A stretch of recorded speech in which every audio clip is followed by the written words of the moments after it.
Hi everyone, so patch 2.0 is coming to the BDR on Wednesday and I have been cooking a little bit on some of the builds, and in general there's just like a lot of stuff to explore. I think it's going to be a really fun time now and leading up to the expansion, and of course playing everything in the expansion because of the runes as well. So I want to talk about those, and in particular one rune that I think is going to be pretty crazy for pretty much all of the classes, and that is the Mot Rune. So it's like one of my favorites here. Now you guys know I'm a rogue enjoyer, and of course that includes dark shrouds, and now everyone can have dark shrouds. Look at that. So this is going to be pretty crazy. I was actually expecting that maybe in the future Blizzard would maybe reevaluate rogues a little bit and their dependency on dark shrouds, but it turns out everyone is going to depend on dark shrouds now. So dark shroud is a very powerful defensive tool. If you look at this, it gives you 8% damage reduction that can stack up to 5 times additively with itself. For the rogues, you can get even more than that. You can invest into Dark Shroud ranks. But for other classes that only benefit from this from the runes, you will obviously not be able to do this. So you just get the base effect of the 8%. But that is still 40% damage reduction. That is pretty powerful. In particular, when you get hit very infrequently. The way this works is that you take damage, you lose a shroud, and then you can gain shrouds from, for example, this rune here, and you can kind of build up. And the idea is you have 5 shrouds basically most of the time, so that you are well protected. Now, protection is one thing about this, but there's another here, which is that there's also a very, very powerful temper that rogues received back in Season 5, at the start of Season 5, which is the damage per Dark Shroud Shadow temper.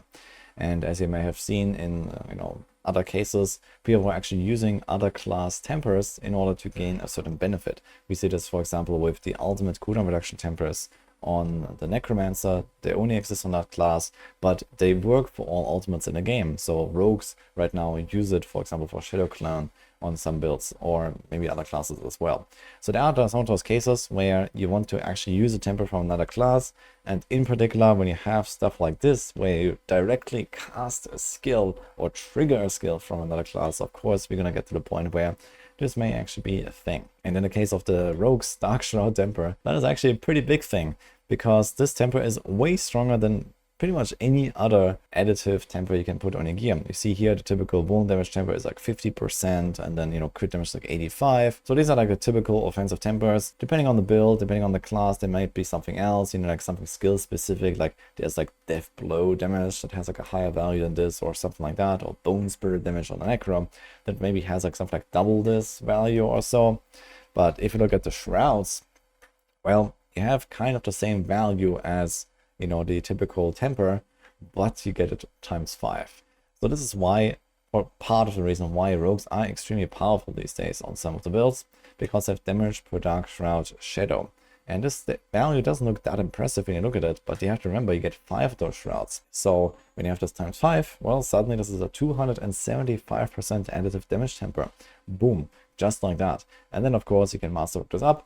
You can do something like that, or you can do something like this, and we're getting like 500+% additive on a single temper, which is pretty nuts. For rogues, this is actually somewhat balanced actually, because they have other tempers that are really important on some builds, like precision builds also want the crit damage, so they don't actually even go for this because they have something even better for those builds.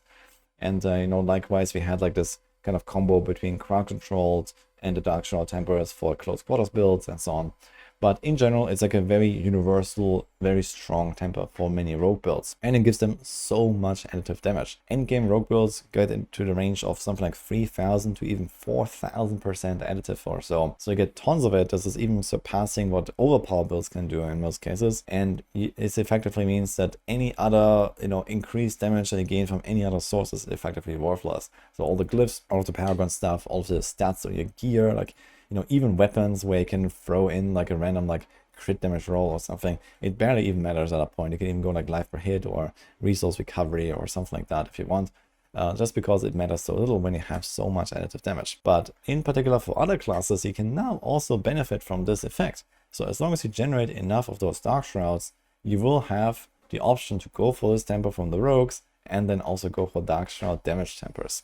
So in some cases, this is going to be pretty massive for anything that's not a druid, I'd say. Druids have a few builds where they have to stack like close and distant for Thunderstruck, or they have to stack like crowd control damage for the Earth builds. So there's some stuff like that. But, you know, most Sorc builds don't really have anything like that, where you have to stack a certain stat on your gear, but instead you can literally just go for Dark Shrouds. And imagine a Sorc that also has Flame Shield, so you are immune quite often whenever you might take some damage, and then you can actually more easily stack those Dark Shrouds and not lose them so quickly. So in Sorcs, for example, I could imagine this to be extremely powerful. And then of course it gives you this insane damage reduction whenever you should take some damage. Or even for Necros. Necros also kind of in the same spot. They don't really have many important stats to temper. They just, you know, go for whatever gives them the most additive damage. So boom, you can go for this here. So overall, this is pretty versatile and will work on many different classes. I expect this to be one of the top choices actually for many endgame builds. Number one, because it has a huge defensive value, of course. And number two, even with no offensive upside, it's already good. But you also get this Dark Shroud stuff. So you can also do this in the planners right now, by the way. If you are trying to build this here in the Maxwell planner, you have to uncheck this option here, limit the options to current class, and then you can go, for example, on the barb and make your Dark Shroud temper ring if you want. This is possible here in the planner by going to the Mist tab. So just wanted to show this real quick, and I believe this is something that, yeah, it's going to be very good. And now, how do you actually trigger those Dark Shrouds? You need 150 offering, which is not trivial. 150 offering is, yeah, you have to invest a little bit, but there are a bunch of runes that give you a lot of offering. So for example, if you have like a kind of like an ultimate spam build, you can do this relatively easily because it's literally exactly the cost of casting an ultimate skill. So some cases like, yeah, okay, we'll have to see who can actually do these kind of crazy resets. Rogues can do that. They can literally cast ultimate skills like every second or so, but other classes may not be that easy. But there are cases like, at least for the Spiritborn, that are coming where you actually get ultimate resets in some cases, and maybe there's other stuff that I don't think of right now. But this is an option, so if you cast an ultimate every few seconds, you can get a Dark Shroud from that. You can also do, you know, stuff like this here, for example, there's 150 offering, or you just like, for example, spam your core skills.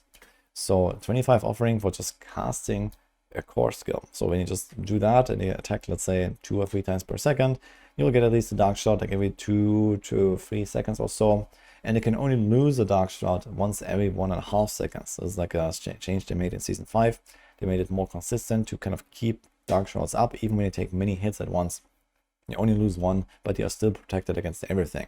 So as long as you can generate something like in the range of 50 to 100 offering per second or so, you'll have very consistent high uptime of those Dark Shroud shadows. And there's other ways of doing this. So here also casting a skill with a cooldown. Some builds can literally just like piano multiple cooldowns at once, and you can get like lots of offering from that. So this is a way to do this. For example, let's say like a Flesh Render Shroud Druid that just like permanently spams debilitating raw or something like that. So that's a thing. Yeah, there's might be other cases like that, you know, like Shout Barbs, they can cast a lot of stuff, you know, can charge all the time. Like every time you use charge, you get this. Every time you use a Lightning Spear on the Lightning Spear Sorc, you get this. So this is going to be pretty crazy on some builds for sure, where like you usually spam cooldowns all the time. You can easily get those Dark Shrouds up. So there's various ways of proccing this, but it is definitely something that I think people should keep an eye on for the expansion, because it's going to be really strong, especially if you combine this with the temper. Personally, I would not be surprised to see some of these numbers be adjusted.